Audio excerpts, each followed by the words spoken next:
여러분 안녕하세요. 구독과 좋아요 부탁드리고요. 상장한 지 얼마 안 된 기업들을 리뷰하고 있습니다. 이번 소파이 영상에서는 파가야와의 파트너십에 대한 뉴스를 저번 달에 영상으로 만든 적이 있었는데 그 내용을 더 구체화하는 내용이고요. 파트너십이 어떤 의미가 있는지에 대해서 이야기해 보겠습니다. 앞으로 뱅크 차터 이후에 소파이의 대출 부분을 좀 짐작해 볼 수 있을 만한 부분이 분명히 있어서 이 내용을 가지고 왔고, 시킹 알파에 괜찮은 기사가 올라왔습니다. 이 기사인데요. 여러분들 보시면 좋을 것 같아요. 제일 중요한 내용은 파가야와 파트너 관계를 맺은 고객사는 일반적으로 1년 이내에 대출 취급이 굉장히 많이 늘었다는 건데, 10월 달에 올라왔던 이 파트너십 뉴스를 다시 한번 가져와서 정리해 보면 파트너십을 통하면 더 많은 고객들에게 대출을 실행해 줄 수 있을 거라는 이야기를 하고 있습니다. 기존의 신용평가 모델이 아니고 파가야가 도입한 신용평가 모델을 통해서 기존의 대출을 받지 못했던 사람들에게 더 안전하게 대출을 실행할 수 있다는 건데, 여기서 좋은 건 대출을 더 많이 해줄 수 있다는 거, 그리고 두 번째로는 더 빠르게 할 수 있다는 거여서 뱅크 차터 이후의 소파이에게는 굉장히 중요한 협업으로 느껴질 것 같고요. 정리해보자면 그렇습니다. 기존의 신용평가 모델로는 대출을 받지 못했던 사람들이 이 파가야와의 파트너십을 통해서 도입된 신용평가 모델로는 대출이 가능할 수 있거든요. 그렇기 때문에 고객 이탈을 좀 방지할 수 있을 거고요. 그렇기 때문에 자연스럽게 더 많은 고객을 확보할 수 있을 거라고 봅니다. 두 번째는 신용평가 모델에 대한 신뢰성의 문제입니다. 아무리 데이터를 기반으로 정확한 대출을 해준다고 할지라도 거기에 따른 대출을 실행해 줄 수 없는 사람이 그 장벽이 꽤 높을 거고요. 대출을 실행했다 하더라도 연체가 있다 보니까 거기서 리스크가 분명히 있을 텐데 파가야가 그 문턱을 좀 낮추고 안정성을 높이는 데 도움을 줄 거라고 보고요. 앞으로 언제까지나 고신용 고객을 대상으로만 사업을 할 수가 없습니다. 다들 아시겠지만 소파이가 개인 대출 비중이 꽤 중요해지고 있습니다. 학자금도 물론 중요한 게 맞지만 앞으로 소파이가 사업을 더 확장하기 위해선 굉장히 다수의 사람들에게 대출을 더 많이 해줘야 하는데 고신용자를 대상으로만 사업을 할 수가 없다 보니까 여기서의 리스크가 분명히 있을 수밖에 없고 아마 파가야가 꽤 많은 부분들을 완충작용해 줄 것 같습니다. 네 번째는 당연한 이야기지만 뱅크 차터 이후에 다양한 대출을 더 많은 사람에게 해줘야 하기 때문에 삼성과 같은 이야기죠. 네. 그렇기 때문에 이 신용평가 모델이 굉장히 중요한데 앞으로 연계해 볼 만한 분명히 많습니다. 네. 제가 여러 영상에서 굉장히 많이 언급하고 있는 이 자동차 대출도 꽤 의미 있는 소파이의 매출로 이어질 거라고 생각을 합니다. 언젠가는 그래요. 기사 내용을 좀 정리해 보면 소파이가 좋은 대출과 나쁜 대출을 좀 구분하면 좋을 것 같다는 거고요. 소파이가 현재 고신용자들의 대출이 좀 많았지만, 네, 상대적으로 현재는 그게 비중이 좀 줄고 있다는 내용이고요. 이건 사실 어쩔 수 없는 거라고 봅니다. 이용자 수가 많아지다 보니까 당연하겠지만 중신용자가 많겠죠. 일반적으로 많을 수밖에 없는데 거기에 따라서 이 신용이 좋은 사람들의 비중이 준다는 거, 거기에 따른 리스크가 분명히 있다는 게 중요한 포인트고, 맨 아래 보시면 20년도 4분기 말에 1.9%에 불과했던 소파이 신용카드 대출이 불과 3분기 만에 3.7%로 연체가 거의 2배가 증가했다고 합니다.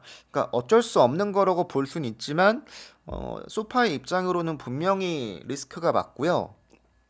이 피코 스코어를 보시면 점수표가 이렇게 되어 있는데 기존에는 굉장히 신용이 좋았던 사람들을 위주로 했다면 앞으로는 중신용자들에게도 대출을 해줄 수밖에 없는 구조이다 보니까 여기서 리스크를 줄이는 과정이 분명히 필요한데 이 표를 보시면 맨 위가 점수가 좋은 거죠. 아래로 갈수록 안 좋아집니다. 네.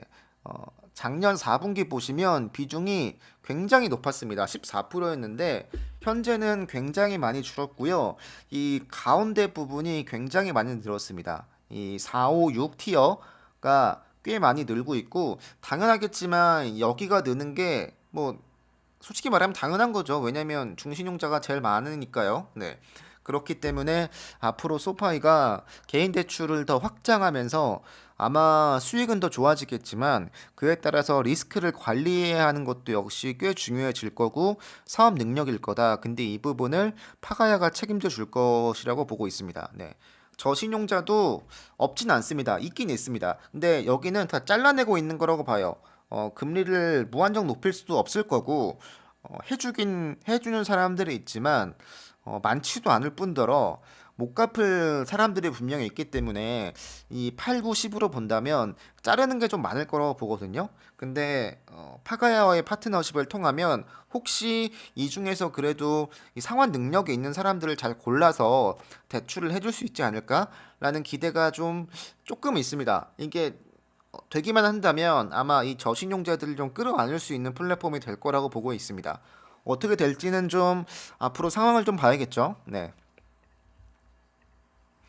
그리고 취급하고 있는 상품이 일단 우리가 알고 있는 업스타트보다 더 많습니다. 그렇기 때문에 더 앞으로의 파트너십을 기대해 볼 수 있는 부분이고 R&D 부분 비용이 더 많기 때문에 업스타트보다 훨씬 많습니다. 매출 대비해서. 그래서 더 다양한 상품을 추가할 수 있을 거라고 보여집니다. 소파이와 함께요. 더불어서 위에서 말씀드렸지만 시간 지연을 굉장히 줄여준다고 하고요. 한국도 비슷하지만 대출 받는 거 좀 오래 걸리잖아요. 저는 받았을 때 한 일주일 정도 걸렸던 것 같은데 어느 정도의 시간은 당연히 있을 수밖에 없는데 그 결정 시간을 줄여준다는 게 꽤 중요한 포인트인 것 같고, 네. 여러모로 볼륨이 증가한다는 건 이 고객사들이 그만큼 파가야가 기술력이 있다는 거고, 어, 파가야와 파트너십을 맺은 고객사들은 한 명도 이탈하지 않았다고 합니다. 그러니까 굉장히 신뢰도 있고 믿음직한 서비스라는 건데, 네. 잘 되면 좋겠네요. 소파이도 역시 다른 사례에서 볼 수 있듯이 대출 취급이 좀 많이 늘었으면 좋겠습니다. 네. 이거는 파가야의 프레젠테이션 자료인데요. 네, 위에 말씀드렸던 것처럼 대출이 많이 늘고 있다, 취급하는 상품이 된다, 뭐 이렇게 해석하시면 되고, 소파이가 현재 이 좀 잘라내고 있는 대출 수요가 있다고 합니다.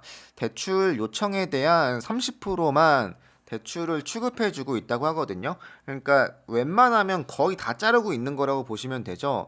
이 무담보 개인 대출은 신용 대출이라고 볼 수 있을 것 같은데 여기에 대한 신용 점수가 갖추어지지 않은 사람이 분명히 있을 거잖아요. 근데 무려 70%를 자르고 있다고 합니다. 그렇다 보니까 이 부분이 조금만 더 퍼센트가 늘어난다면, 네, 더 많이 취급을 해줄 수 있다면 고객 이탈을 방지할 수 있을 거고 수익으로 연계할 수 있을 텐데 현재 기술로는 아마 이 30% 이상을 넘어가는 건 리스크다라고 판단을 하고 있을 수도 있어요. 네. 현재도 이 대출 연체가 늘고 있는 상황인데 여기서의 포인트를 어떻게 잡고 앞으로 어떤 방향으로 나아갈지가 중요할 것 같고요. 파가야가 데이터를 활용해서 전문적으로 적절한 수수료를 통해서 많은 대출을 취급해 줄 거라고 기대하고 있습니다. 네. 신용 프로필이 개선이 되고 여러 대출을 취급해 주고 또 재평가하고 재승인할 수 있다. 뭐 이런 내용이 담겨 있는데 앞으로는 더 많은 대출을 승인해 준다는 게 포인트인 것 같고 네. 좋아질 겁니다. 네. 전반적으로 내용을 좀 정리해 보면 좋아질 거고요. 네. 이 파가야와의 파트너십이 빛을 발하려면 역시 뱅크 차터가 승인이 나야 할 텐데 언제일진 모르겠지만 다른 고객사들에서 볼 수 있듯이 되기만 한다면 네 그리고 이게 실제로 적용이 돼서 완벽하게 돌아간다면 꽤 많은 고객들에게 소파이의 대출을 실행해 줄 수 있을 거다라는 내용을 마지막으로 정리해 보겠습니다. 여러분 감사합니다.